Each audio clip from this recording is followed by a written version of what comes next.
শোনো, এলাকায় আইছো নদীর মাছটি খাইয়া লাগে না, বুঝো নাই? শহরে মাছ কিনা খাও না, এলাকার মাছটি তুমি খাইতেছ। এই দাও কত সুন্দর দেশি মাছগুলো ধরতেছে। কোন সুম নামছো মাঠে?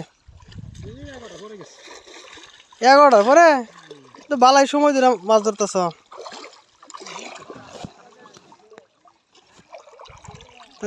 যাইলে রাইতে ভালো মাছ পায়, কোনি মাছ, কিন্তু আতায় উতে সব নষ্ট করে থেকে গেছে।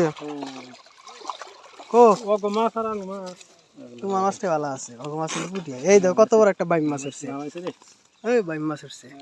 আর কি লাগে এরকম প্রতি খেয়ে একটা করে, বেশি দরকার নাই তো। পাতিল নিয়ে যাও, আর বেশি দরকার নাই, একটা করে লিয়ে নাও। ওই দিনকে আমি কিনছিলাম বালাই কয়েকটা বাইম মাছ পাইছি। ওই যে একটা ছোট বাইম মাছ আইছে, গোসে আইছে, জাতি মাছ।